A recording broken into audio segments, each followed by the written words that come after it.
बसे रघुपति पद कमल बसे अब लोक हानि राम अब नाम से अब लोक हानि राम अब नाम से। वैराग्य से यही निश्चय उत्पन्न होता है। अब ऐसा करना है। अब निश्चय के बाद फिर साधन में पहुंचते हैं। फिर क्या होता है? बोले जान की जीवन की बलि जइयो चित्त कह राम सी पद परिहर अब न कहूं सही उपजी उर्पति दिशमन सुख प्रभु पद विमुख न पैहूं मन समेत या तन के वासित धीरे क्या सिखा देंगे? श्रवण और कथा नहीं सुनी हो रसना और न गए हो रोगी हो नयन विलोकत हो शीश शीश जीवे ज्ञान की जीवन की बलदे नाथों ने नाथ सो करी सब नाथों ने बहे हो यह छर भार ताई तुलसी जग क्या को दास करे ज्ञान की जीवन की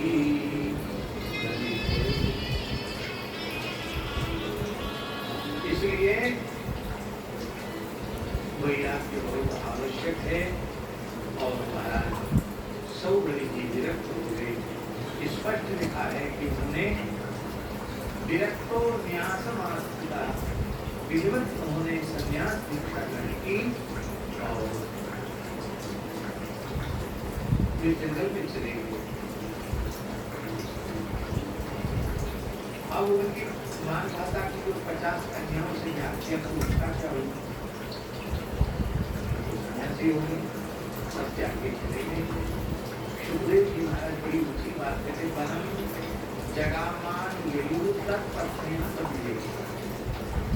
उनकी पत्नियां भी उस दिव्य कमलों को छोड़कर जंगल में ही चली गई, क्योंकि वे पति देवता थी। पति एव देवता यस्या यासाम पति देवता, पति ही है देवता जिनका परम देवताएं थी। उन्होंने भी जंगल में जाकर सब कुछ त्याग कर दी, सब कुछ कम कर दी, परमात्मा को प्राप्त किया। गुरु श्री शौभरी जी महाराज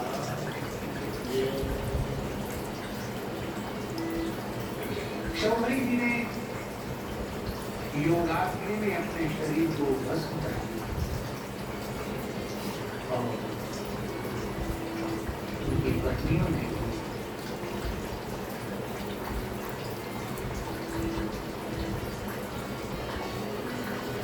अपने शरीर की अग्नि में अपने आप को भस्मसात कर दिया। और जो गति श्री शौभरी जी को प्राप्त हुई वही गति उनकी 50 पत्नियों को प्राप्त। ये बात इसलिए कह रही है जी कि महात्माओं का संग तो व्यर्थ नहीं होता।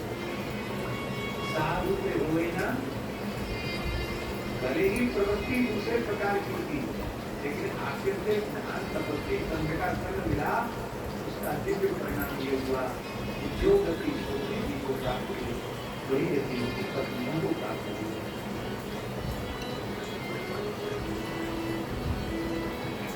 एक अम्बरीश की कथा को आप लोग सुनिए। अब एक द्वितीय अम्बरीश की कथा सुनिए। मानधा पुत्र प्रबलो योग बड़ी शक्ति पिता। मानधाता के पुत्रों में सबसे बड़े पुत्र का नाम भी अम्बरीश था। ये द्वितीय मुनीष है।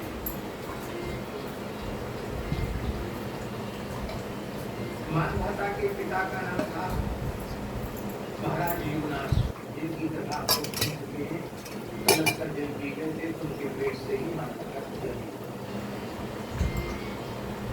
तो यमुनाश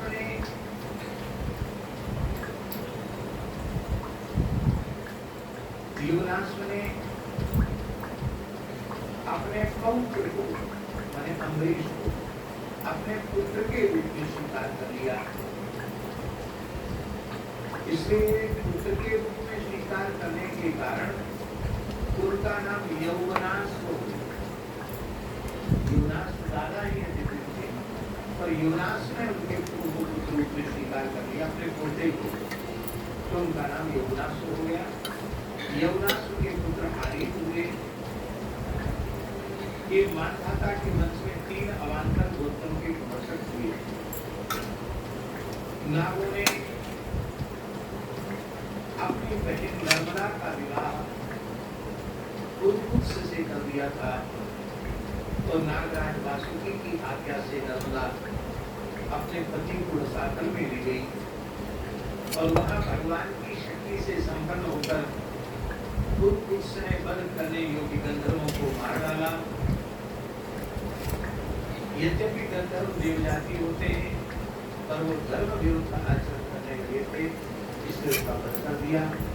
इस पर नागराज ने प्रसन्न होकर उद्कुत्स को वर दिया कि जो इस प्रसंग का स्मरण करेगा उसे सर्पों से भय नहीं।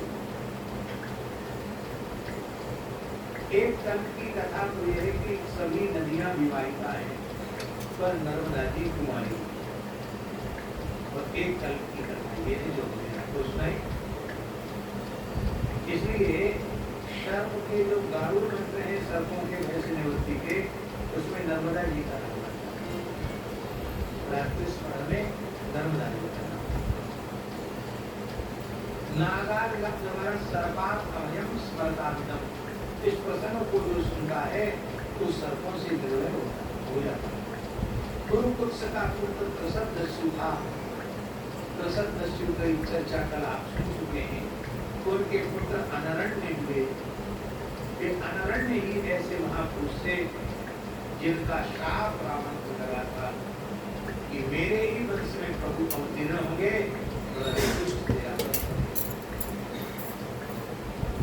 इस प्रसंग का वर्णन वाल्मीकि रामायण में है।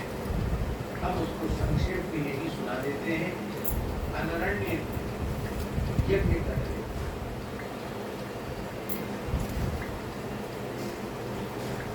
रावण को मारी चढ़ी हुई थी लोग विजयी होने की, तो अयोध्या के महाराज अनरण्य के पास युद्ध करने महाराज दीक्षित थे। अश्वमेध देव जी बैठे थे यजमान करके, इसलिए युद्ध की भी ललकारा उपद्रव करने लगे। अंत में आप उठे ऋतुजों की आज्ञा देकर, और रावण ने देखा कि ये इतने दिव्य महापुरुष हैं कि मैं किसी भी प्रकार से इनको जीत नहीं सकता, ये मुझे ही समाप्त कर दें।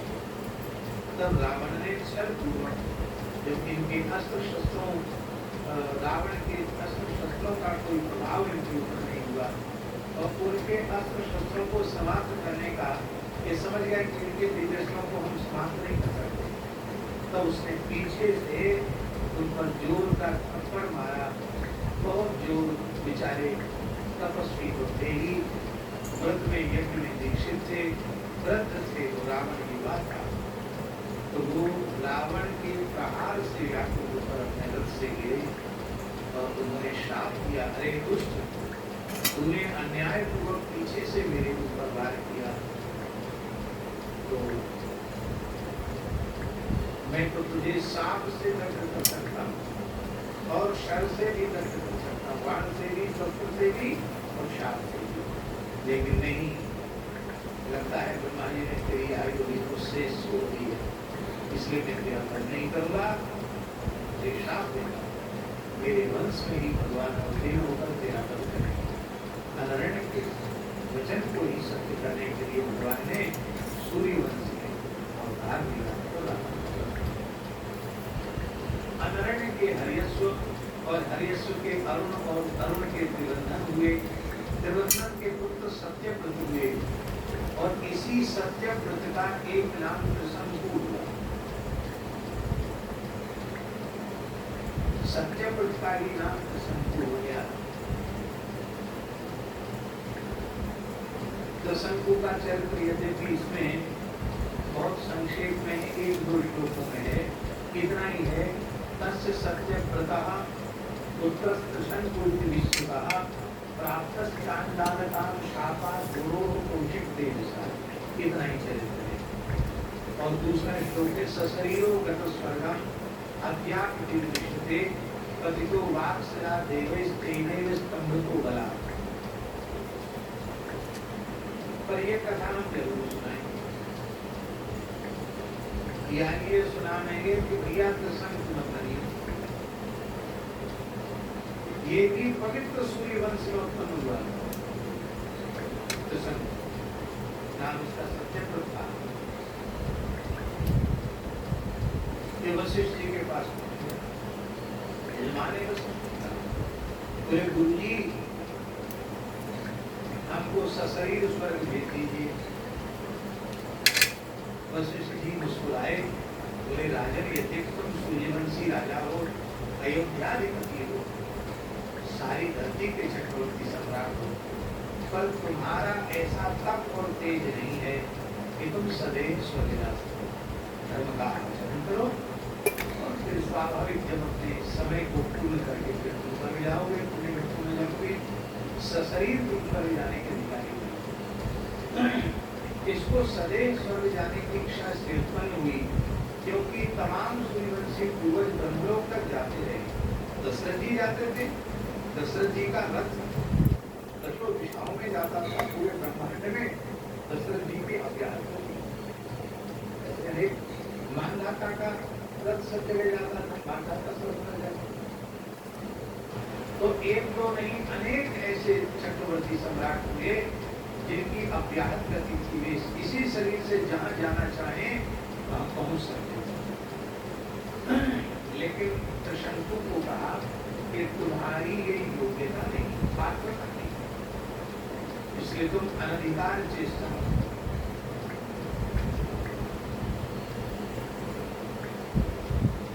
गुरुजनों की बात ज्यों की त्यों मानने चाहिए, उसमें अपनी ज्यादा बुद्धि नहीं लगानी चाहिए, ज्यादा नरुदंड नहीं कर। हमारे में क्यों पात्रता नहीं है, आप हमको क्यों नहीं दे सकते? अरे भाई, तुम्हारे हित अनहित का जैसा गुरुजन विचार कर रहे हैं वैसा तुम अपने हितानित का विचार नहीं कर सकते। या तो ये कह दो कि हमारे गुरु जी नहीं है। अब गुरु जी हैं तो तुम्हारे कल्याण के लिए जो उन्होंने उचित समझा वो तुमको बता दिया। अब तुम्हें अपने बुद्धि लगाने की क्या आवश्यकता?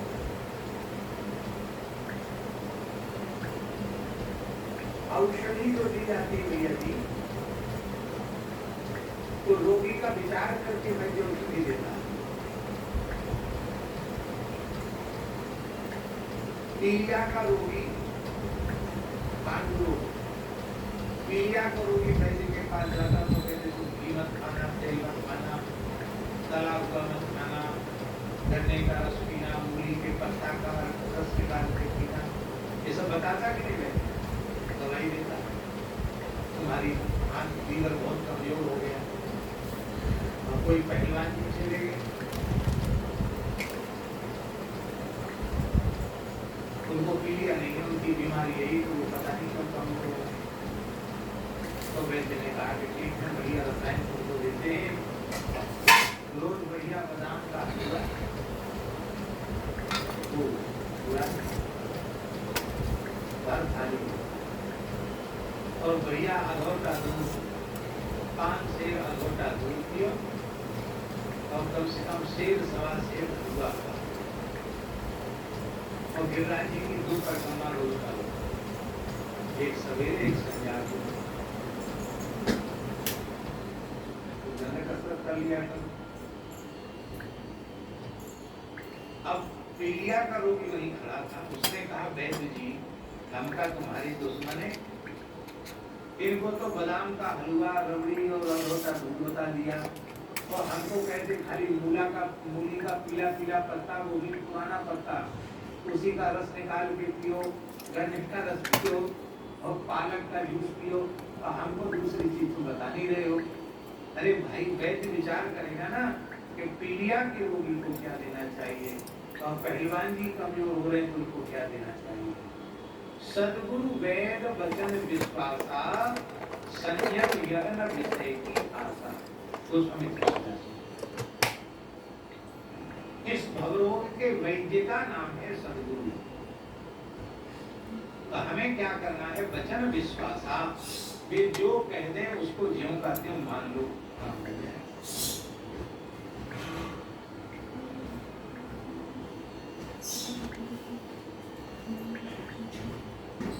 गुरु अपराध कितना भयंकर होता है, महत्पुरुषों की अवज्ञा कितनी भयंकर होती है, इसको ठीक से समझने के लिए त्रिशंकु का चरित्र सुनना जरूरी है। जब वशिष्ठ जी ने कह दिया कि तुम्हारी योग्यता नहीं है, तुम तो ऐसे धर्म का पालन करो, प्रजा की सेवा करो और तुम जाओगे स्वर्ग जरूर, पर इस शरीर से नहीं जा सकते। मैं क्यों नहीं जा सकता? आप मुझे भेजना नहीं चाहते। तो वशिष्ठ जी के पुत्रों के पास चला गया, बोले आप ऐसा यज्ञ कराइए कि हम सदैव स्वर्ग चले जाएं। उन्होंने कहा कि आप मेरे पिताजी के यजमान हैं, आप पिताजी के पास नहीं गए, उन्होंने मना कर दिया। क्या कहा? उन्होंने कहा कि तुम्हारी पात्रता सदैव स्वर्ग जाने